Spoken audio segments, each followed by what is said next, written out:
This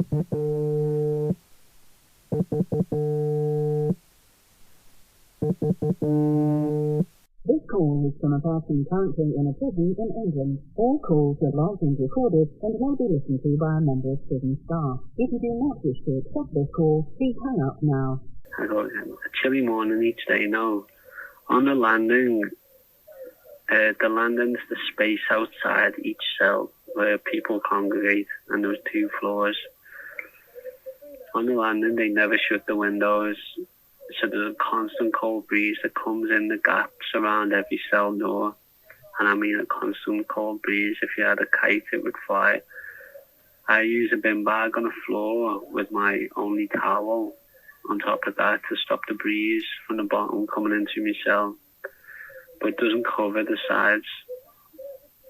The towel on the floor also prevents the mice coming into my pad. Yeah, the mice. I joked to Ahmed the other week when they told me the story of them waking up to a mouse.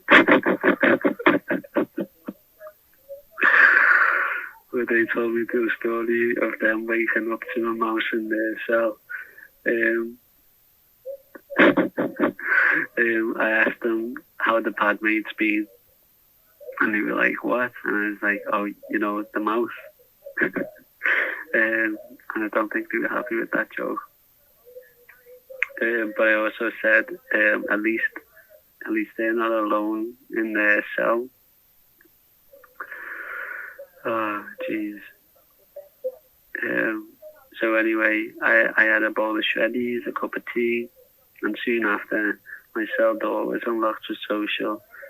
I had to use the CMS system to try schedule a visit. Once that's done, I have to make another request to have belongings brought in, such as clothes and hopefully books, such as George Jackson's Blood in My Eye, Ed Mead's Lumpen, and Antonio Gramsci's Prison Notes. After I made this selection, I realized that they're all written by prisoners, or they've spent at least 30 years in prison. I did manage to quickly use one and order a CMS system and order my canteen for next Monday, though most of what I wanted wasn't available, which caused me to be very verbally explicit. I did order myself a prayer mat, so I don't have to use a bin bag, as I have been.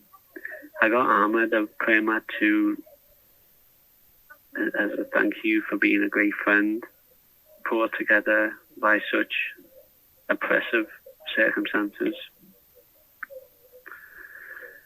I then waited around the pool table and asked who was next and joined the queue. 3 lads were ahead of me. The person playing was on a roll, with 3 previously defeated easily at this point. So by my turn, this person had 6 consecutive victories. I recalled my own last winning spree. I wasn't confident, but certainly optimistic for a win. They decimated me, just like everybody else. They potted one of my balls before I could even pot one of my balls, and he done it by mistake. He also potted one of my balls intentionally, just to prove the point. As long as they're on the table, nobody else has a chance unless they put the black and the white.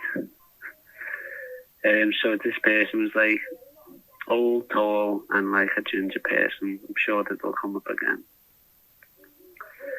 I told one of the screws that the phone line and Ethernet cable had been pulled out of the wall, so even if I had a phone or a CMS system in my cell, I wouldn't be able to use them.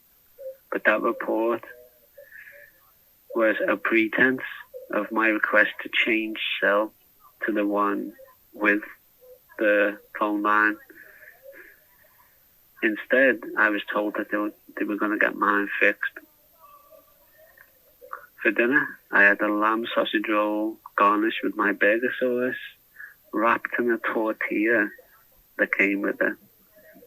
I gave the soup away, but wished I'd given them the tomato one rather than the veg soup. I've tried to nap when I got banged up, but it was too noisy. When I went out for exercise, I used Ahmed's phone to call my mum and a friend to update and arrange them on a potential visit. I also raised the idea of turning this into a podcast in order to support my mum and son, as well as document this experience, hoping that it would be of at least interest to people. Wow, so it was actually quite some time before I raised the idea of a podcast. They said it sounds great, and they are sure that they could figure out a way to work it out, which is so exciting and even a relief that this diary isn't just me talking to myself. Up to this point, that's really what it... That was really like a fear, was that I'm literally just talking to myself and nobody would ever see or hear this, and everything that we was experiencing and the frustrations and the social, circumstances, that it almost never happened. So I think after this point, I've really tried to improve the quality of the diaries because of it. The phone call was cut short as I was alerted that they were banging everybody up. I still had to get me tea, so I got me plates and joined the queue. I was one of the last in line. I was served buttered lobster, caviar with golden flakes sprinkled on top. I'm joking. I had battered fish, garden peas and wedges. 15% of the wedges were inedible and dry. My Star Trek bonanza on TV isn't as long, with the original series replaced by The Twilight Zone, but Deep Space Nine and Voyager is still on from 6 to 8. Almost every night there's new prisoners on the wing, coming here between 9 to 11:30 p.m. Usually you hear everybody's hatches slide open too, as well as the sounds of screws talking or shouting to each other, while you see the wary prisoners wandering behind the screws, looking lost, carrying a bag of prisoner shoe clothes and a bin bag with their bedding. Sometimes they're recognised and exchange greetings with people in their cells. "How come you're back, bruv?" With rekindling of friendships warming the heart. They're usually escorted by guards from reception rather than the wing staff. I saw one I'm familiar with. This is one of the reception staff. Every time they see me, including their first time, they speak to me only in a Scouse accent, despite being from London. As the new lad got banged up in the same end pad next to me, on the right, they spotted me. You all right, lad?" They said. "How are we? Don't you ever go home?" I responded with a smile, half laughing. "How have you been?" they asked, with their fist through my window hatch. I returned their fist bump. They are funny.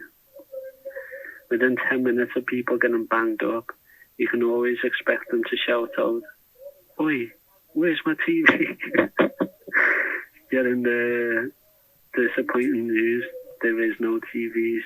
People keep breaking them, such as life on the Thameside IDTS wing. So this was every single night that I've been in Thameside up to this point, and after, you'd always get new prisoners coming in. They'd be let in around this time, so there's no point trying to sleep around 9, 10 o'clock because, you got new prisoners coming in, and they would always be shouting for the TV, for the kettle, for the phone, and you wouldn't have them.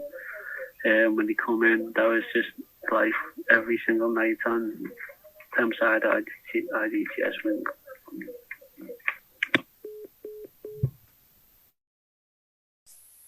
Thank you for tuning in to Diary of a Political Prisoner.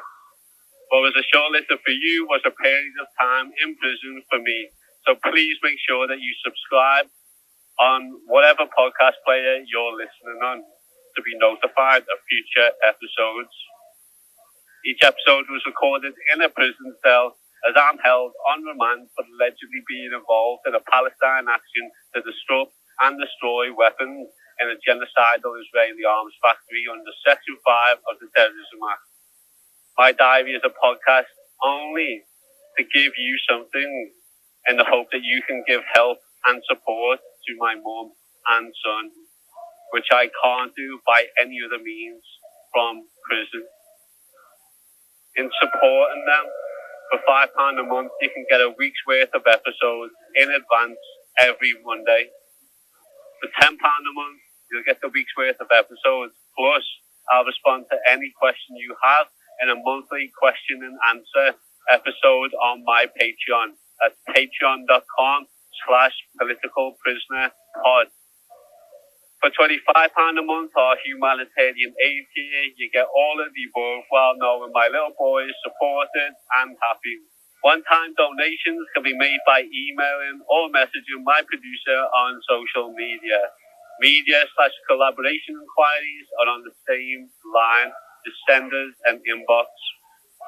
If you can't support me, family, in my absence, please follow the podcast on Instagram if you're going to be listening. Please follow on Twitter, all of our socials. Our handle is Diary Pol Prisoner. Please share them and this podcast with your friends. It's free to do and it helps this project grow.